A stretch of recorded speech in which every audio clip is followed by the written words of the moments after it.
Welcome back to Langkah Inspirasi Channel. Kita masuk pada segmen Ruang Berbagi Sosiologi. Assalamualaikum warahmatullahi wabarakatuh. Apa kabar kalian semua? Kira-kira inspirasi apa nih yang udah kalian share untuk orang-orang sekeliling kalian? Oke, hari ini kita akan bahas nih ya, ada 3 subbab dari kelompok sosial lagi nih, ya kan? Ini kelanjutan nih dari yang video-video sebelumnya. Oke, sebelumnya kan kita sudah membahas tuh tentang kelompok sosial kan, ada 3 subbab. Yang pertama adalah definisinya, yang kedua adalah ciri-cirinya, yang ketiga itu adalah fungsinya. Nah, hari ini tuh aku akan melanjutkan lagi nih materi tentang kelompok sosial dan aku akan memasukkan 3 subbab. Yang pertama adalah latar belakang terbentuknya kelompok sosial, yang kedua adalah faktor-faktor pembentukan kelompok sosial, dan yang ketiga itu adalah tahapan-tahapan dalam pembentukan kelompok sosial. Oke, jadi kelompok sosial itu kan nggak bisa tiba-tiba muncul sendiri dong guys, nggak bisa tiba-tiba terbentuk secara sendiri. Nah, tapi kan harus ada faktor-faktor pendorong dari pembentukan kelompok sosial. Ada 5 nih faktor-faktor pembentukan kelompok sosial. Yang pertama adalah hasrat untuk meneruskan keturunan. Kita tahu ya, setiap manusia itu punya hasrat alami ingin meneruskan keturunannya. Nah, di dalam keluarga yang merupakan contoh dari kelompok sosial itu bisa tuh meneruskan keturunan, ya kan? Bisa merawat anak bersama keluarga, bisa mendidik anak di situ, bisa mensosialisasikan hal-hal yang baik, ya kan? Makanya setiap manusia itu pasti membentuk kelompok sosial melalui apa? Melalui saluran pernikahan. Yang kedua itu adalah keinginan untuk meningkatkan efisiensi dan efektivitas kerja. Kalian tahu dong, pabrik itu kan merupakan salah satu kelompok sosial di bidang ekonomi gitu ya. Nah, pabrik itu punya orang-orang atau pekerja-pekerja yang memiliki fungsi dan perannya masing-masing. Contohnya apa? Yang bagian ban itu yang memasang ban, ya kan? Ada juga yang memiliki bagian mesin. Nah, itu kan mereka kan yang memasang bagian mesin pada mobil, ya kan? Nah, tujuannya apa sih? Setiap orang punya fungsi dan peran, itu adalah untuk meningkatkan efisiensi kerja, ya, biar cepat selesai gitu dong ya. Dan juga produktivitas dan efektivitasnya. Jadi jangan sampai ada tujuan-tujuan dari kelompok sosial itu yang tidak tercapai. Oke, yang ketiga itu adalah kesamaan kepentingan. Dari video-video yang sebelumnya itu kan udah aku bahas banget nih ya, aku ulang-ulang bahkan kepentingan. Nah itu, ya, jadi kepentingan itu merupakan satu hal yang penting sebagai latar belakang dalam pembentukan kelompok sosial. Contohnya apa? Kepentingan ini, misalkan kepentingan dalam hal hobi, ya kan? Nah, misalkan yang kemarin aku bahas tentang kelompok reptil, pecinta reptil, ya kan? Nah, di situ kan si kelompok pecinta reptil ini kan mewadahi kebutuhan dari anggota-anggota kelompoknya dong ya. Dia memberikan edukasi, dia memberikan pemahaman tentang apa sih itu reptil, bagaimana cara merawatnya. Nah itu, ketika mereka atau anggota kelompoknya masuk ke kelompok tersebut, mereka akan terpenuhi kebutuhannya terkait dengan pemeliharaan dari reptil tersebut, seperti itu. Nah itu betapa pentingnya dari kepentingan dalam kelompok sosial, seperti itu. Nah terus yang berikutnya, yang keempat itu adalah apa kira-kira? Ya, kesamaan daerah. Nah, di Indonesia itu kan begitu banyak daerah ya, dari Sabang sampai Merauke. Nah, faktor pembentuk ya, atau latar belakang pembentukan kelompok sosial itu adalah salah satunya itu kesamaan daerah. Coba lihat di Indonesia tuh banyak sekali paguyuban. Kalian, apalagi kalau kalian nanti masuk ke universitas tuh pasti biasanya ada paguyuban tuh. Paguyuban apa? Misalkan paguyuban Tasikmalaya. Itu misalkan berarti isi-isinya orang-orang Tasik tuh. Terus habis itu adalah paguyuban Jakarta. Itu berarti itu adalah orang-orang Jakarta. Terus paguyuban apa lagi? Banyak loh ya, paguyuban Garut, paguyuban Sukabumi, paguyuban Bogor. Nah, itu semua berasal dari daerah masing-masing.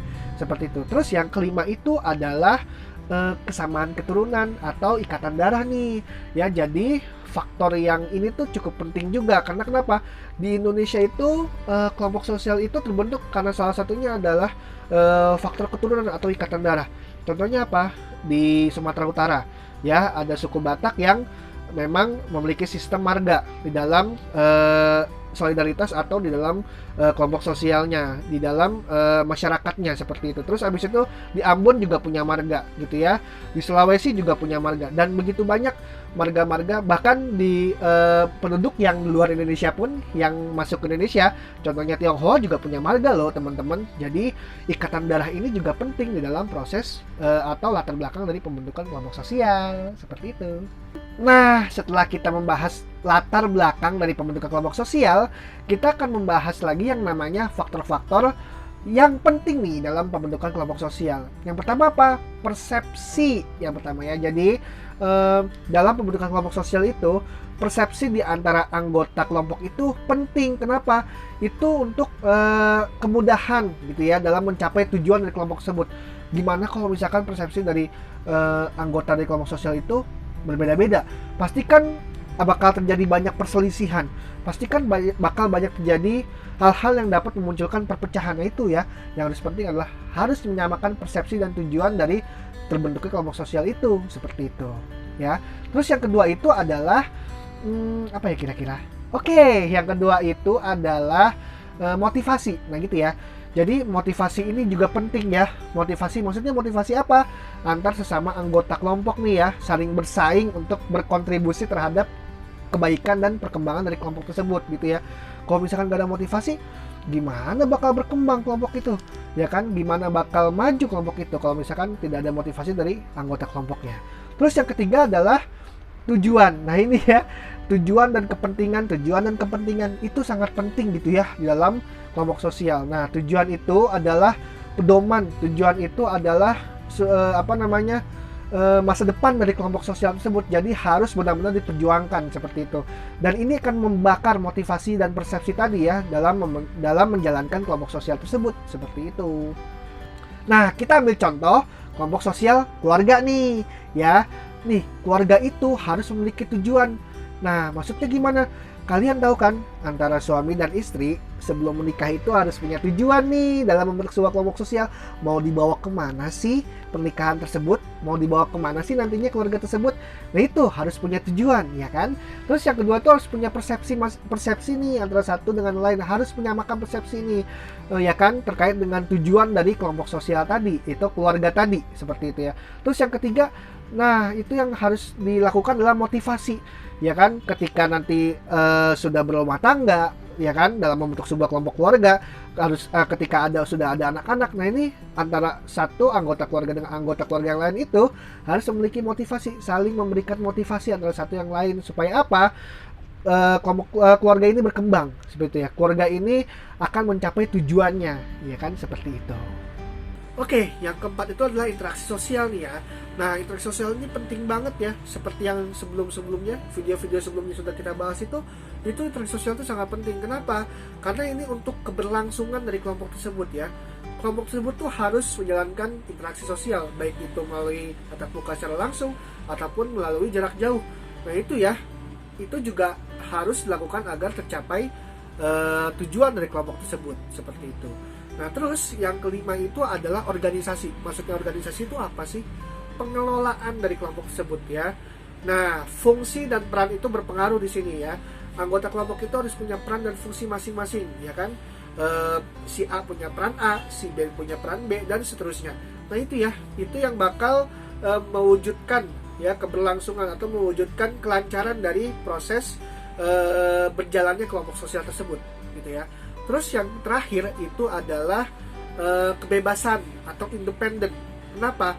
Anggota kelompok sosial itu harus diberikan kebebasan untuk berpendapat. Ya, anggota kelompok sosial itu harus diberikan kebebasan untuk berkontribusi terhadap kelompoknya. Seperti itu ya. Kalau misalkan kelompok sosial itu tanpa kebebasan ya bagi anggota kelompoknya, nah anggota kelompok itu bakal nggak nyaman nih dalam kelompok, ya kan, suara dia tuh nggak didengar di dalam kelompok. Nah itu ya, itu yang penting untuk keberlangsungan dari kelompok sosial tersebut, seperti itu. Nah, kita ambil contoh lagi nih dari kelompok sosial keluarga ya. Nah, dalam kelompok sosial keluarga itu harus ada interaksi sosial, ya jelas ya, antara anggota keluarga yang satu dengan anggota keluarga yang lain harus ada interaksi sosial gitu ya. Nah, terus yang kedua itu adalah harus ada organisasi atau pembagian peran di dalam sebuah keluarga, ya kan. Ayah ya kan punya fungsi dan peran untuk mencari nafkah ya. Ibu ya, mungkin ada sebagian ibu-ibu yang berperan juga dalam membantu perekonomian keluarga, tapi juga ibu juga memberikan perannya di dalam urusan rumah tangga seperti itu kan ya, dalam mengurus rumah tangga seperti itu. Nah terus anak-anak juga punya peran dan fungsi masing-masing ya, untuk memberikan pendapat atau hak mereka. Terus habis itu apa yang harus dijalankan oleh mereka, terus kan belajar ya kan. Nah itu adalah peran dan fungsi masing-masing dari setiap anggota keluarga. Berikutnya nih kita akan masuk ke dalam subbab terakhir, yaitu tahapan dalam pembentukan kelompok sosial. Nah ada 4 nih tahapan pembentukan kelompok sosial. Yang pertama adalah forming, ya kan, tahap pembentukan. Nah di dalam tahap ini anggota keluarga itu masih sering merasakan cemas, ya kan, ketika bergabung ya. Mereka tuh masih merasakan cemas, masih merasakan ketidaksesuaian antara satu dengan hal yang lain. Karena kenapa? Dalam proses ini tuh masih saling mengenal nih antar anggota, ya kan, masih banyak persepsi yang salah, masih banyak persepsi yang berbeda gitu ya antara satu dengan yang lain. Terus masih membangun visi misi atau tujuan dari kelompok tersebut. Terus yang kedua itu adalah tahap menghadapi konflik atau storming. Nah ini ya, karena kan ini merupakan tahap-tahap yang masih tahap awal nih dari pembentukan kelompok sosial. Jadi makanya nih masih banyak terjadi konflik di antara anggota satu dengan yang lain, ya kan. Terus habis itu masih banyak salah persepsi, masih banyak salah paham antara satu dengan yang lain. Nah ini tuh harus dilewati ya kan, agar cita-cita dari kelompok sosial itu dapat tercapai nih ya kan. Nah setelah itu yang ketiga itu adalah tahap pembentukan struktur atau norming. Nah ini ya, nah ini dimana ada pembentukan struktur dari kelompok sosial tersebut. Ada mulai muncul pengajuan ketua kelompoknya, habis itu akan ada yang namanya wakil, terus ada ya seksi-seksi bagian-bagian dari kelompok sosial tersebut. Nah itu tuh di bagian struktur atau norming ya, pembentukan struktur atau norming ini. Nah ini ya, terus abis itu norma-norma ya, aturan-aturan dari kelompok sosial itu juga muncul di sini ya kan, dari hasil